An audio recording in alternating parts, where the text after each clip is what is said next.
keys, push to start. Yeah, you know what it is. Everything I do it big. Yeah, screaming that's nothing. When I pulled on the lot, that's nothing. Right from the town, when you see me, you know everything. Black and yellow, black and yellow, black and yellow, black and yellow. I put it down from the whip to my diamonds. I've been black and yellow, black and yellow, black and yellow. Oh iya, kalau sekarang sedang masyarakat adalah gitu. Narasumber. Assalamualaikum warahmatullahi wabarakatuh. Saya Vina Putralia. Saya Ana Safira, kami dari kelas 12 4. Ingin mewawancari seorang narasumber. Apakah kakak bersedia kami wawancari? Ya, sudah bersedia. Sebelumnya, boleh kakak perkenalkan diri kakak terlebih dahulu? Halo semuanya, perkenalkan saya Nadira Natali Bushra. Kalau boleh tahu kakak jurusan apa nih? Saya jurusan Teknik Informatika di Universitas Sumatera Utara. Kalau gitu kita mulai ya kak. Sebelumnya saya lihat soal pertama dulu. Menurut kakak nih, pengertian dari iptek itu apa? Dan manfaatnya bagi kakak dan bagi orang di sekitar kakak itu apa? Nah, iptek ya. Menurut saya, iptek itu adalah landasan dari ilmu pengetahuan dari perkembangan teknologi yang ada pada saat ini. Manfaatnya itu cukup banyak ya. Salah satunya kan kita jadi lebih mudah nih mengakses informasi dan berkomunikasi di untuk seluruh dunia lah gitu ibaratnya. Dan juga iptek ini tuh banyak membantu kita dalam bekerja supaya pekerjaan kita itu menjadi lebih produktif. Soal selanjutnya ya kak. Nah, menurut kakak nih, bagaimana sikap tanggung jawab perkembangan ilmu pengetahuan teknologi dalam bidang ideologi?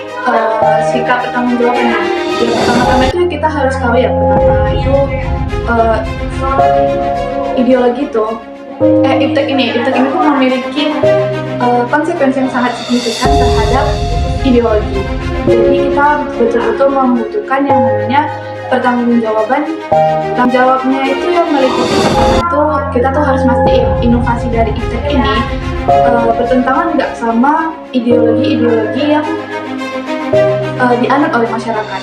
Kedua, kita juga harus meningkatkan edukasi ke masyarakat mengenai ideologi dari teknologi tersebut. Ketiga, kita tuh harus pandai nih memanfaatkan iptek ini tuh untuk kesejahteraan rakyat dengan prinsip-prinsip yang positif. Dan terakhir ya, kita tetap harus bisa menyeimbangkan nih penggunaan iptek dengan nilai-nilai ideologi yang kita anut. Baik kak, selanjutnya saya ingin bertanya juga, bagaimana ilmu pengetahuan dan teknologi mempengaruhi ideologi politik di suatu negara? Oke, bagaimana iptek ini bisa mempengaruhi ideologi dalam suatu negara? Ini bisa dari beberapa cara. Pertama itu, kita ini kan jadi lebih mudah nih kan tadi akses komunikasi kita kan, interaksi sosial kita, dan itu secara nggak langsung bakalan mempengaruhi cara pandang masyarakat terhadap ideologi. Contohnya itu gimana? Kayak medsos itu sekarang itu menjadi fasilitas kita untuk menyebarkan ideologi politik yang mana itu bakalan mempengaruhi cara pandang masyarakat dan memperkuat opini yang sudah ada. Terus juga kita tuh lebih mudah mengakses informasi, dan itu juga bakal merubah cara pandang kita karena kita udah dapat banyak akses informasi gitu kan. Cara pandang kita bakal berubah lebih baik terhadap ideologi tersebut. Pertanyaan terakhir nih ya kak, kan itu dari manfaat yang kakak sebutkan tadi, itu ada nggak pengaruh positif dan pengaruh negatif dari manfaat? Ya, pengaruh positifnya ya seperti yang saya bilang sebelumnya ya, kita lebih mudah mengakses informasi, lebih mudah berkomunikasi, bekerja menjadi lebih efektif kan. Tapi dampak negatifnya juga cukup lumayan banyak ya. Salah satunya kalau dari dampak lingkungan, itu bakal seperti teknologi industri lah.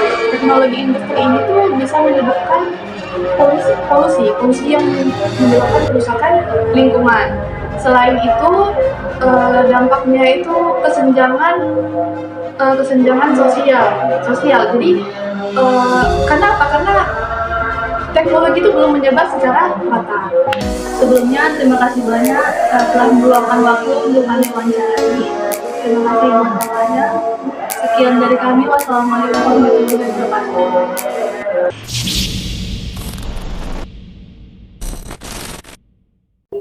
Assalamualaikum warahmatullahi wabarakatuh. Saya Revina Aulia. Di sini saya akan mewawancarai seorang narasumber. Udah siap nih, Kak? Siap. Kita mulai ya. Nama kakak siapa? Farah Sodayuni, bisa dipanggil Rara.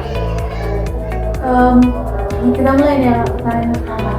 Menurut kakak nih, pengertian dari iptek itu apa dan manfaatnya bagi kakak dan bagi orang sekitar kakak itu apa? Menurut saya, iptek adalah ilmu yang mempelajari perkembangan teknologi berdasarkan ilmu pengetahuan yang berisi informasi memuat wawasan dan pengetahuan seseorang dalam perkembangan teknologi.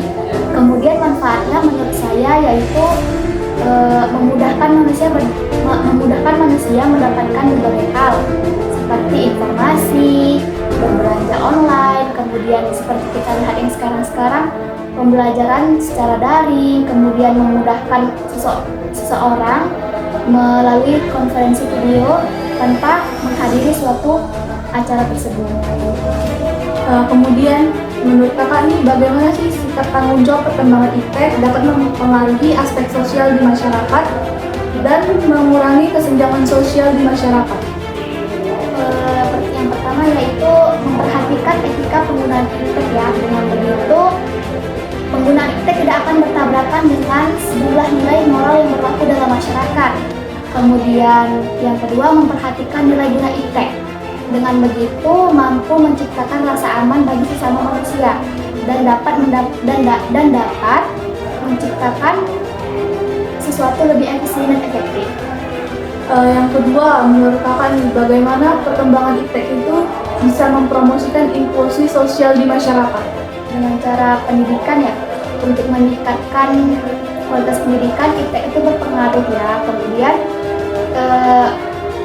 sekarang itu tidak perlu lagi untuk datang langsung ke tempatnya, yaitu dengan mengakses di internet aja udah bisa dapat melalui pembelajaran platform daring. Kemudian kewirausahaan sosial, orang akan menciptakan produk yang untuk memecahkan masalah seperti kemiskinan, ketimpangan, atau lingkungan. Pertanyaan terakhir nih ya Kak, menurut kakak nih apa sih pentingnya perkembangan iptek dalam mewariskan nilai-nilai budaya dan identitas suatu bangsa? Menurut saya, keanekaragaman itu adalah suatu hal yang harus dijaga oleh bangsa atau negara. Jika keanekaragaman atau kebudayaan itu tidak dijaga oleh suatu bangsa, maka itu akan hilang kan? Keanekaragaman itu adalah identitas suatu bangsa. Jika itu hilang, maka identitas suatu bangsa juga akan hilang. Jadi saya tekankan sekali lagi, keanekaragaman itu adalah hal yang harus dijaga oleh suatu negara atau suatu bangsa agar tidak diambil oleh bangsa lain atau negara lain. Oke, terima kasih telah meluangkan waktunya untuk diwawancarai. Semoga ya bermanfaat lah bagi adik-adik semua. Terima kasih sekali lagi. Wassalamualaikum warahmatullahi wabarakatuh. Dengan saya di sini Aziza Fafadian dan narasumber saya. Boleh kami perkenalkan nama Kak? Oke, perkenalkan nama saya Cindy Tantri. Saya mahasiswa semester 4 dari Universitas UINSU. Oke. Saya akan membacakan soalan pertama ya Kak. Oke, silakan. Menurut Kakak apa pengertian atau dari iptek? Iptek itu setahu saya adalah ilmu yang mempelajari tentang perkembangan teknologi. Oke. Kita lanjut ke soal nomor 2 ya Kak. Bagaimana sikap tanggung jawab perkembangan iptek dapat membantu menciptakan informasi dan pertumbuhan ekonomi yang berkelanjutan? Menurut Kakak gimana? Oke, kalau untuk perkembangan iptek di Indonesia, kalau menurut saya itu sangat bermanfaat, terutama bagi kita mahasiswa ataupun murid-murid. Dengan adanya perkembangan iptek itu kita menjadi mempermudah bagaimana cara belajar ataupun mencari informasi-informasi tentang pelajaran kita sehari-hari ya kan.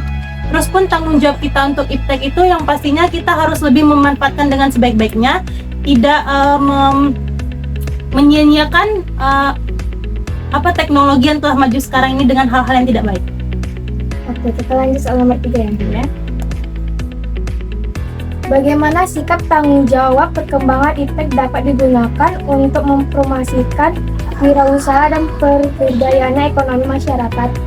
Kalau perkembangan iptek yang mempengaruhi perkembangan ekonomi itu justru sangat berpengaruh sekali ya, terutama di bidang kewirausahaan, karena yang awalnya kita berwirausaha atau berdagang hanya melalui tatap muka, face to face, tapi sekarang kita bisa melakukannya tanpa bertatap muka ataupun bisa dibilang online ya kan, atau sekarang bisa dibilang online shop, tanpa perlu berjumpa langsung, dan jangkauannya pun lebih luas. Yang awalnya kita hanya berjualan mungkin di daerah kita, tapi sekarang kita bisa berjualan di luar kota atau bahkan sampai ke luar negeri sekalipun dengan adanya perkembangan teknologi ini. Jadi kalau untuk kita yang ingin berwirausaha itu sangat bermanfaat dan sangat berguna untuk menunjang perekonomian yang ada di Indonesia. Oke, terima kasih Kak karena sudah mau saya wawancarai. Gitu.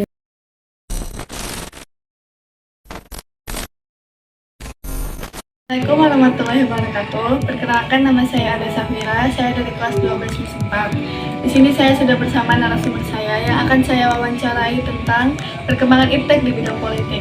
Sebelum saya wawancarai, boleh abang perkenalkan diri abang untuk lebih dahulu? Oke, boleh. Perkenalkan, nama saya Muhammad Ananda Faredi, biasa dipanggil Redi. Kegiatan apa ini? Kerjakah atau kuliah? Oke, kalau saat ini kegiatan masih kuliah. Kuliah di mana dan fakultasnya apa? Kuliah itu di UMSU, fakultas itu hukum. Oke, baik, kita langsung aja ke pertanyaan yang pertama. Menurut abang nih, perkembangan apa sih yang dimaksud dengan iptek dan manfaatnya untuk orang lain? Oke, baik ya. Iptek itu singkatan dari ilmu pengetahuan dan teknologi. Dan iptek adalah ilmu yang mempelajari perkembangan teknologi berdasarkan ilmu pengetahuan. Iptek juga akan membawa manusia ke arah lebih maju dan modern. Dan manfaatnya itu, yang pertama itu mendapat informasi dan komunikasi yang lebih akurat dan tepat. Yang kedua, mengetahui rekam jejak digital atau data seseorang. Yang ketiga, memberikan peluang bisnis dan investasi yang baru buat para pebisnis. Lanjut ke soal yang kedua, menurut abang nih, bagaimana sikap tanggung jawab yang dapat diambil dalam menghadapi perkembangan iptek di bidang politik? Oke, menurut saya ya, sikap tanggung jawab itu yang diambil dari perkembangan iptek di bidang politik itu yaitu meningkatkan pemahaman dan kesadaran akan perkembangan iptek di bidang politik baik secara individu maupun masyarakat secara umum. Yang kedua, memastikan kebijakan yang diambil didasarkan pada data dan informasi yang valid dan dapat dipertanggungjawabkan. Yang ketiga, melibatkan para ahli dan pakar untuk proses pembuatan kebijakan politik dalam penggunaan teknologi atau iptek dan riset terbaru. Yang keempat, mengedepankan nilai-nilai dan etika serta moral dalam penggunaan teknologi di bidang politik. Yang keempat, membangun kerjasama dalam lembaga-lembaga riset pendidikan untuk mendukung penggunaan teknologi di bidang politik. Kita langsung aja masuk ke soal yang ketiga. Menurut abang, apa resiko dari kurangnya sikap tanggung jawab terhadap perkembangan iptek di bidang politik? Oke, baiklah, terima kasih ya. Kalau menurut saya itu kurangnya sikap tanggung jawab terhadap perkembangan iptek di bidang politik itu banyak memiliki risiko. Yang pertama itu terjadinya kesenjangan terhadap kemajuan teknologi dengan kebijakan politik yang tidak mampu menyelesaikan diri. Yang kedua itu potensi penyalahgunaan teknologi dengan kepentingan politik yang tidak sejalan dengan nilai-nilai demokrasi seperti misinformasi atau propaganda digital yang dapat mempengaruhi proses politik yang adil dan terbuka. Yang ketiga itu menurunnya kepercayaan masyarakat dengan kebijakan politik dan institusi pemerintahan akibat kurangnya transparansi dan akuntabilitas terhadap politik dalam penggunaan dan pemanfaatan teknologi. Oke, baik ya, jadi itu sih kalau menurut saya, semoga bermanfaat dan dapat dicatat. Dan Kepada Bang Renji yang telah meluangkan waktunya untuk saya wawancarai. Semoga pendapat atau informasi yang diberikan Bang Renji dapat bermanfaat bagi kita semuanya. Sekian dari wawancara saya. Assalamualaikum warahmatullahi wabarakatuh.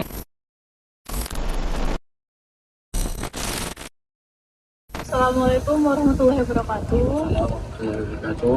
Perkenalkan, nama saya Revina Putralia. Saya dari SMA Negeri 13 Medan. Di sini saya akan mewawancarai kakak nih. Apakah kakak bersedia untuk saya wawancarai? Bersedia.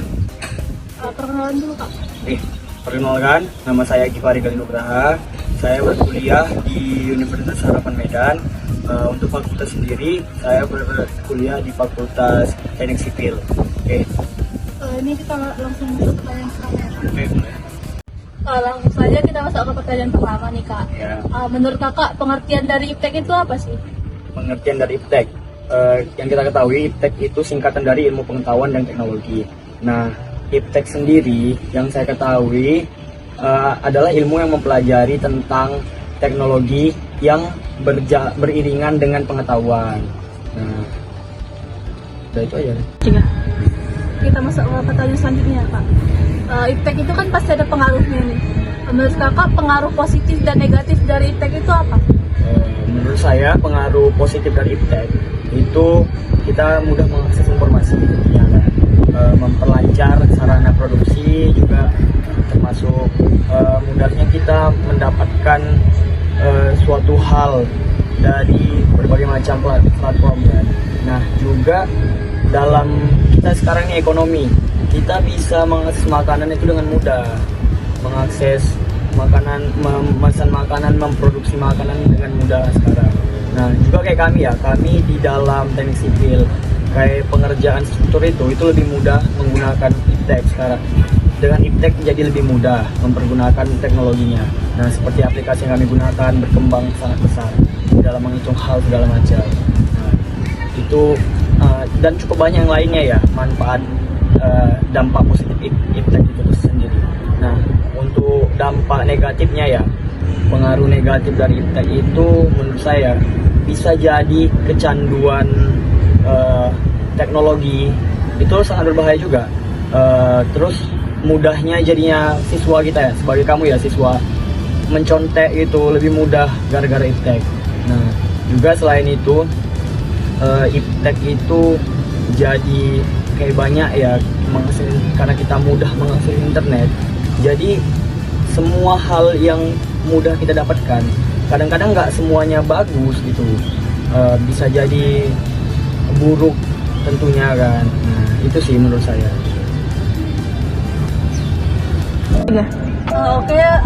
Sebelumnya terima kasih banyak sudah meluangkan waktunya untuk saya wawancarai. Ya, sama-sama. Semoga informasi yang kalian dapat dari saya bermanfaat dalam tugas kalian.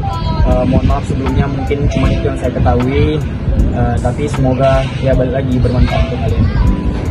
Saya tutup